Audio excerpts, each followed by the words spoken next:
Jean-Claude and Christo started creating art together in the early 1960s.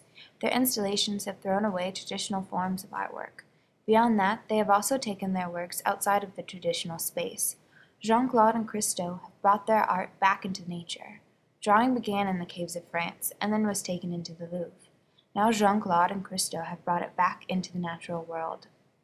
Jean-Claude and Christo believe that art is a form of freedom, and to condemn art to a lasting form or to a museum would be to take away part of that freedom.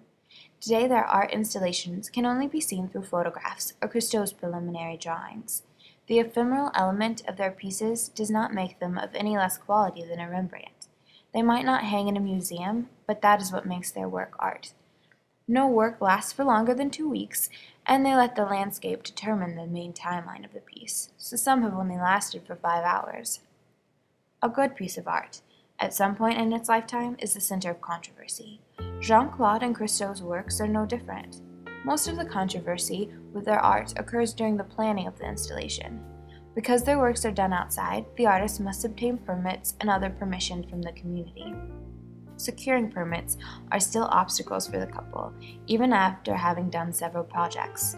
Environmentalists and other political figures sometimes are afraid of the effects of the projects, either while they are occurring or after they leave. One such controversy was over the Surrounded Island project. The artist wanted to surround 11 islands off the coast of Florida with flamingo pink fabric. Environmentalists were unsure how this installation would affect the sea creatures and birds. Jean-Claude and Christo proved them wrong that by the project being a help to the environmental situation. When the fabric was removed, it also removed 40 tons of trash from the ocean. The fact that their works are ephemeral makes some people question the artfulness of the work. But art is to be experienced, and they bring their art to the audience. Seeing Botticelli's painting in an art book is a different experience than standing in front of one at the Uffizi. The book might not move you to tears, but being in the physical presence of the painting might. The same occurs with the works of Jean-Claude and Christo. Seeing a picture of the gates in Central Park is not the same as running underneath them on a sunny day. The short lifespan of the couple's works is what makes them fascinating artists.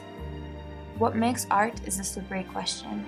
Art is subject, but the themes that make art are not. The expression of ideas and the controversy that springs from the tangibility of these ideas makes a piece of work art. Experience of physically seeing a piece and the way it moves you makes a piece of work art. And all of these elements combine in the works of Jean-Claude and Christo, making it art.